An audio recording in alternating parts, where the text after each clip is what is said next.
Hey everybody, welcome to the Addiction Unlimited podcast, where you get to learn everything you want to know about addiction and recovery. I'm your host, Angela Pugh, co-founder of Kansas City Recovery, life coach, and recovering alcoholic. To learn more about me, you can listen to episode 0 on your podcast app or find us on the web at addictionunlimited.com. Hey everybody, welcome to the Addiction Unlimited podcast. I'm your host, Angela Pugh.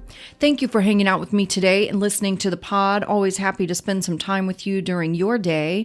I was out walking this morning with Henry, and we walked pretty early, but I was realizing it's mid-September and it's still pretty hot. I was really hoping it would start to cool off by now, but here in Kansas City, it's still literally been in the 90s every day. I'm super burnt out on it.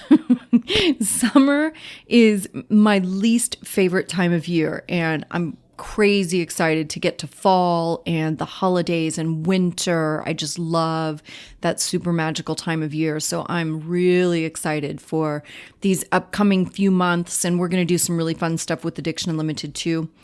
So this week, I wanted to start the episode off with a shout out and a thank you to someone who sent me a DM on Instagram. And by the way, if you don't follow me on Instagram, please go find me there at Addiction Unlimited.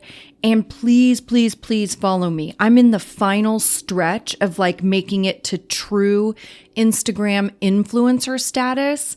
And I need about 1,300 more followers. So please, please, please, if you have a few minutes, jump on Insta at Addiction Unlimited and follow me. I'm so excited. I've been working so hard on my Instagram this whole year, killing myself trying to get it together. And I'm so close to reaching my goal. So at Addiction Unlimited, follow me, follow me, follow me, please, and thank you.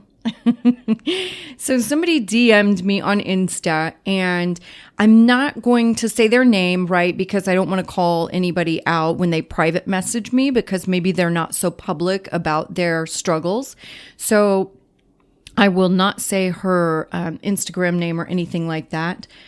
Hi, Angela. I just wanted to reach out and say thank you. And she put that in all caps, by the way. Thank you for opening up my eyes to what was really happening to me. I've been listening to your podcast, and now I'm finding myself listening to 1 or 2 a day as a part of my normal routine. I've been a heavy drinker for a very long time, and your words have been inspirational and educational. I'm working my way through the recovery starter kit, and this has been a big help thus far in my beginning stages. Thank you so much for all that you do. I appreciate all the tools that you've put together at my recovery toolbox, and they have been super helpful for me. Okay, that was kind of awesome. And especially to get a great review on Recovery Starter Kit, because you guys know, that's a brand new product. That's only been out available for, I think, a few weeks now when I launched the new website, myrecoverytoolbox.com. So how cool is that to already get a great review on a brand new product? So I'm super excited about that. A little later in the show, I'm going to have a special offer for you, and it's a really good one. So we'll get to that in a bit about the Recovery Starter Kit, but I just wanted to share that and say thank you, not only for utilizing the product, but for loving them and really using them the way they're supposed to be used, right? I've done online courses and stuff before where sometimes I've had to stop and go back to them later because I bought one earlier this year, and it ended up being just it was a little more advanced than I was in the moment and I was learning, it was about Pinterest and how to create a Pinterest strategy and all that stuff. And it was just a little over my head. So I had to kind of stop in the middle of that course and do my own research and get my stuff together and get more comfortable with the basics of Pinterest. And now I'm actually going back to that course and going through it. And it's just one of the things that you fear when you start creating online courses is that people won't start them and finish them. And that's why I try to make myself so available. If you're struggling, if you hit a point that is a stopping point, I want you to reach out and go, okay, I'm struggling with this thing. How do I get through it? And because I want you to finish, I want you to have the help. I want you to feel better.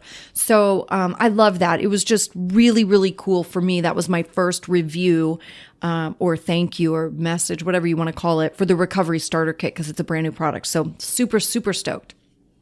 Now, what we're going to actually talk about today is quitting drinking and strategies to be successful. And I also want to get into PAWS.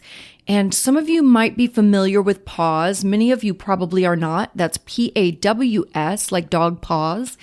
And that stands for Post Acute Withdrawal Syndrome. This is something that I think when I see a lot of comments in the Facebook group and a lot of people that work out, a lot of people that reach out to work with me individually, are typically in some pretty early stages of sobriety, like even first week, first month type of stuff.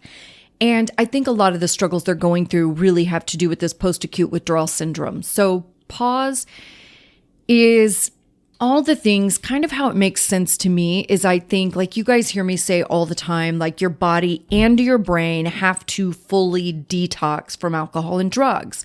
And this is not a slow process, right? It's going to take time. And I think some of those systems take longer to clear out than others. And there is a whole lot of science happening that make it even more uncomfortable and hard to understand. And also kind of makes it harder to fix, right? There's a whole biological piece that's happening inside of you and in your brain where your body, it's just, you're trying to recalibrate and figure out what the new normal is, right? Because we've been feeding our body and our brain poison for so long, it doesn't know what the heck is going on. So I feel like this post-acute withdrawal it's all of that stuff happening. It's your brain trying to detox itself, trying to figure out what it needs to do next. How does it need to behave? What things, because your brain stops making certain things because we're flooding it with alcohol and drugs.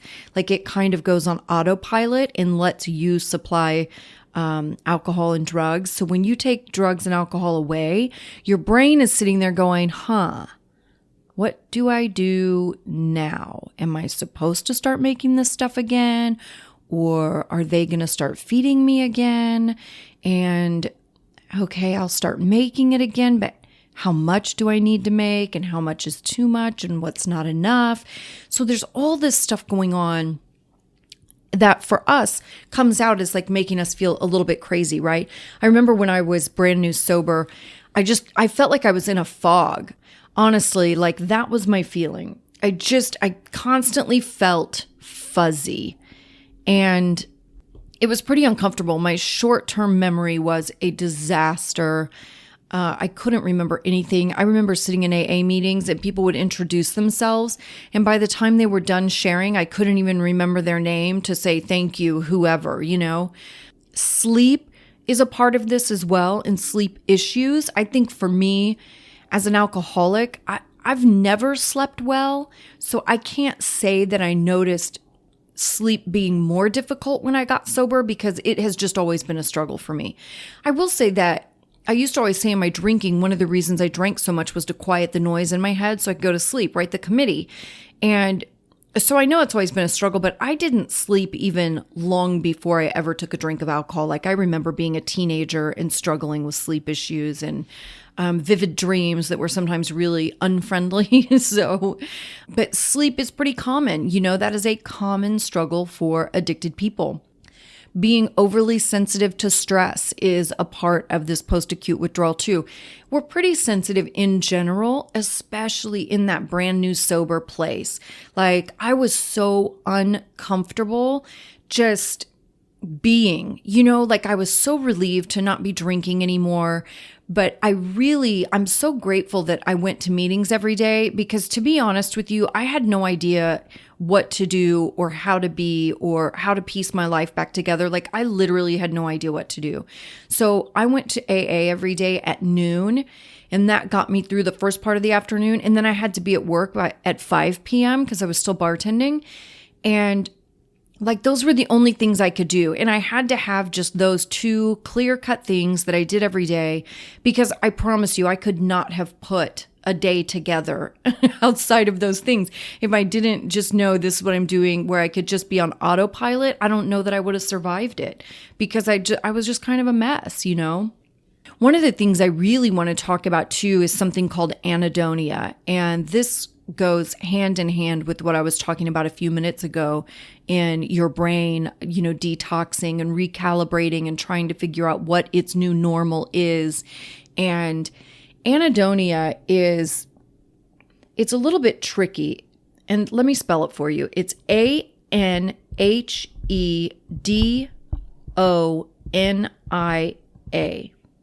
And anhedonia is the inability to feel pleasure. It's common in depression, of course, and it's pretty common in post-acute withdrawal. Like for me personally, I believe this is for me in my situation, because I've never had really hardcore depression. I definitely have some sadness, and I actually would say my depression stuff is probably even getting a little bit heavier as I get older. I don't know if it's just because I'm busier, I have more pressure, more stress, that kind of thing. But my depression stuff has always been fairly manageable. You guys know where I struggle is with my anxiety. That's the thing that will like push me over the edge. But my depression stuff has been pretty manageable. But anhedonia is an inability to feel pleasure. So what happens is your brain stops making your natural feel-good things, right? Dopamine, serotonin, endorphins, all those things that are what your brain fires to make you feel happy, safe, content, comfortable. Our brains kind of stop making that stuff when we're doing drugs and alcohol all the time. So when you take away the drugs and alcohol, right? Because now we're dependent on the drugs and alcohol to give us happiness and euphoria. So when we get sober, you take away the drugs and alcohol, and our brains aren't producing those feel-good things anymore, so we don't have any. So it's going to be a little challenging to feel happy because now I don't have anything helping me to feel happy or content or comfortable. And this is why I talk about, too, exercise being such an important part, certainly of early sobriety, because exercise gets your brain firing those natural feel-good things again. So any kind of physical movement you can be doing. And when I say exercise, I'm not saying go to the gym and do an hour of CrossFit, okay? Don't blow it out of proportion. I mean, get up off your butt and do something. Get moving. Walk around your neighborhood for 30 minutes. I don't care what you do. Go hiking, walk your dog. Go to the park. I don't know, whatever you can do. Go play with your kids. Any kind of physical movement. It doesn't have to be a hardcore, crazy workout, high intensity. It's just moving. Just move. Get your body moving. That's what it was made to do. And that's what your brain is made to respond to. So again, any kind of movement you can do is super important, and it will help your brain heal a little bit faster and improve your mood so you don't get too caught up in that anhedonia. So feelings of guilt. This is another big piece of post-acute withdrawal, and we talk about guilt quite a bit on this show because it is a primary offender. You know, it is one of our biggest hurdles to overcome. I just talked about this a lot on, was it last week's episode maybe? How I separate those things, right? I didn't carry an enormous amount of guilt for the things that I did because I knew I only did those things because I was drunk. So in my head, the most important thing I could do was not be drunk, because as long as I'm not drunk, I'm not making those crappy decisions.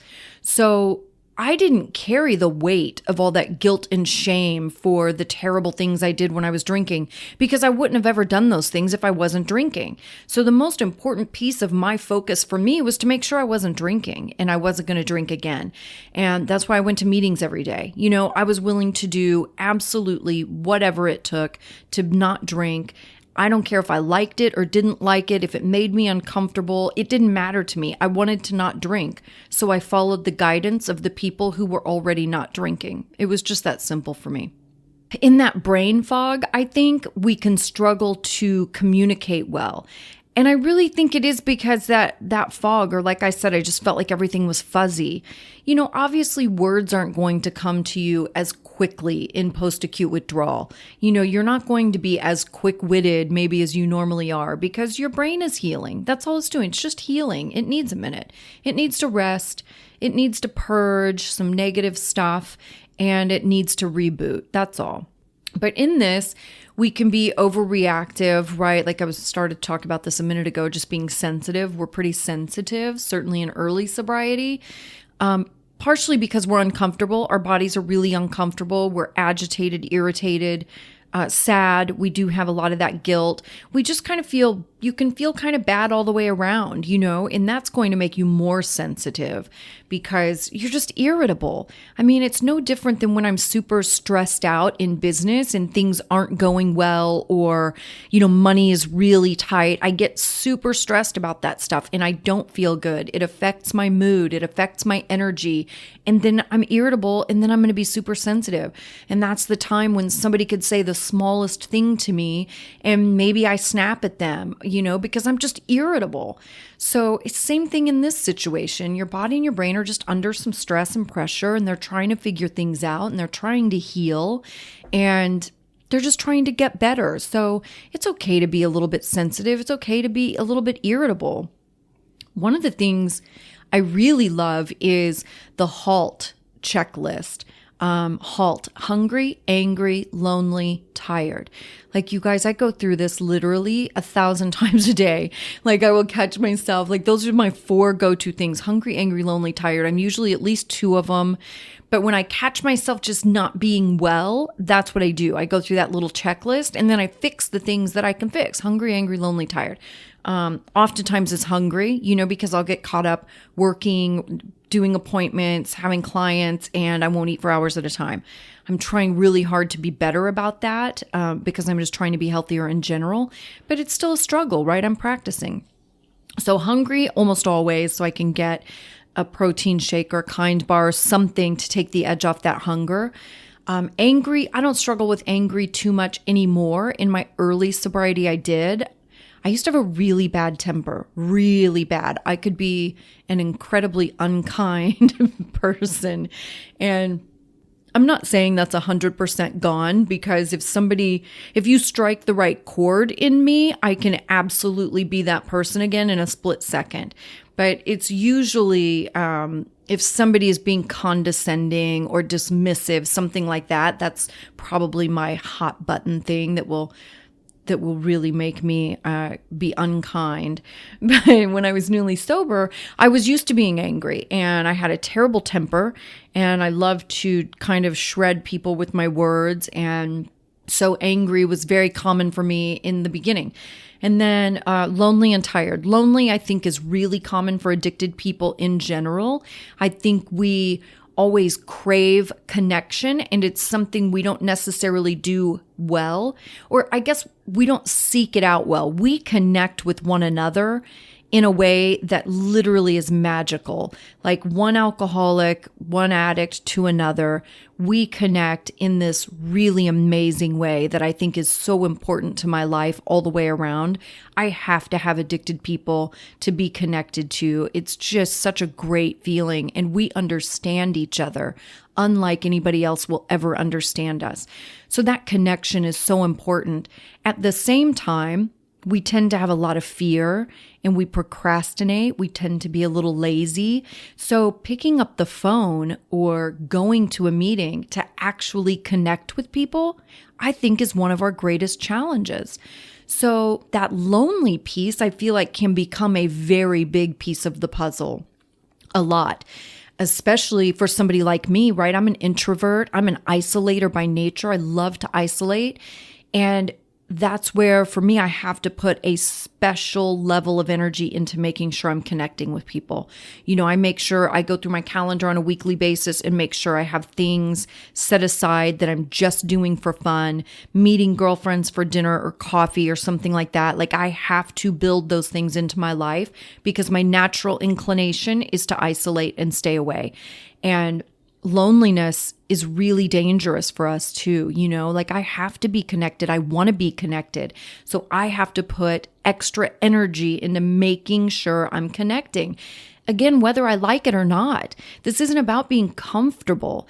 Everything I do, especially in early sobriety, every single thing you do should be uncomfortable because you're breaking down that comfort zone. The comfort zone is drunk. That's not where you're trying to stay. So you should be uncomfortable, but you have to just take a little extra time and a little extra energy to make this a reality, right? So don't let yourself get lonely because that plays into bored. Also, bored will take you down faster than anything. So what was that? Hungry, angry, lonely. And the last one is tired. Now, let me tell you something. There's not a moment of my life I'm not tired. So that's almost always a given. So anyway, hungry, angry, lonely, tired, great little checklist. I'm typically at least 2 of them. But it's a great spot, like a little checklist that you can do in your car, whatever. If you catch yourself being irritable or just uncomfortable, go through that hungry, angry, lonely, tired, and see what of those things you can fix very quickly to get yourself back to a good place. What else with post-acute withdrawal? Oh, I guess I should tell you too, post-acute withdrawal can last some people say it's really common, like 3 to 6 months. Some people say it can last up to a year or 2 years. I don't know. I'm not going to sit here and pretend like I'm an expert on post-acute withdrawal. Like I have a fairly good understanding of it and I see it all the time. And it's good to understand so that you can kind of work through it and not think that something's wrong with you. But it's just going to make your emotions really go up and down and it's just going to be a little bit uncomfortable. Now, enough talking about the sort of negative part. I want to get into strategies to deal with this stuff, right? Like the checklist, the HALT checklist. Like that's a great strategy to kind of deal with some of these things so they don't get too big and put you in a position that leaves you vulnerable, right? Because if you let any of these things really get the best of you, you're vulnerable to drinking. And I want to be really clear about that. So you have to make a decision how committed you are to not drinking, and you have to make a decision to do whatever you have to do to make sure you don't drink. And like I said, for me, it's making sure each week I go through my schedule and I make sure I have 2 or 3 things that are just personal connection, that are nourishing my little sober soul, I have to make sure I'm doing things for my recovery. Like I have to put energy into that. Otherwise, it'll fall by the wayside. It's too easy for it to fall by the wayside. It's too easy to get busy with life and busy with kids and busy with jobs. I have to make sure that my level of commitment is in the right place to achieve what I want to achieve.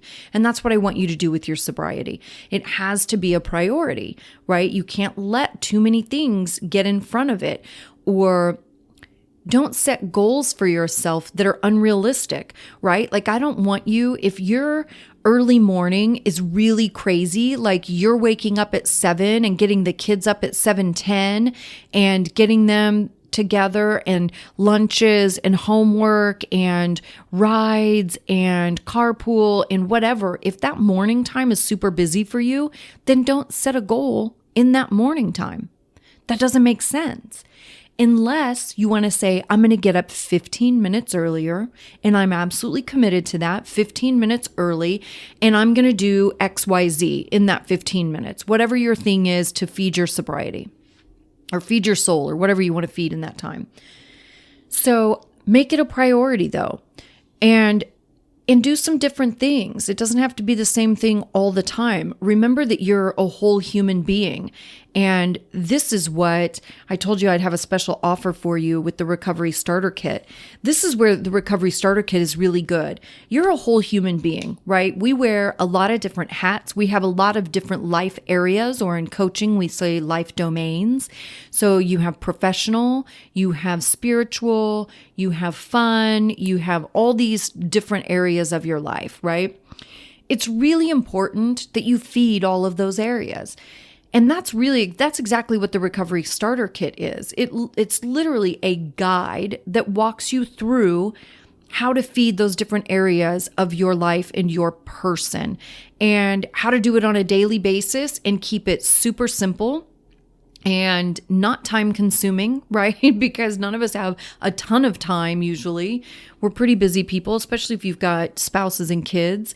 So it just keeps it simple and it breaks it down for you, and it gives you a ton of resources. Because I think too, we know the things that we want to do sometimes and we really want to do them, but we don't know how to do it. Like, okay, even quitting drinking, like you guys have heard me say 1,000 times. I knew I wanted to quit drinking, but it's like I couldn't even figure out how to start stopping, and that's really what I wanted to do this episode for, because like we all understand quit drinking, like don't take the next drink. I get that part. But what I couldn't get was, what do I do after that? Like I'm spending my whole day not drinking, but what the hell do I do with my whole day? And that's where so many of these tools are really helpful at myrecoverytoolbox.com, because it gives you things to do. It gives you a blueprint. And that's what the Recovery Starter Kit is really all about, giving you a blueprint of things you can do to fill in that time, to feel better, to get your anxiety down, to not be obsessing about, oh my gosh, I'm not drinking. I can't take a drink. I can't take a drink. I'm not going to drink today. What am I going to do? And getting like the committee will just go crazy with that. You have to have some simple step-by-step things that you can just start to plug into your day on the go, in your underwear. It doesn't matter. And that's what the Recovery Starter Kit does. It just gives you all of it. Here's what you do. Here are the resources. Go here, do this, feel this, whatever. And I don't know about you, but when I was brand new sober, that's exactly what I needed. Like I said, I don't think I could have put anything together outside of going to AA at noon and work at 5. That's all I could handle.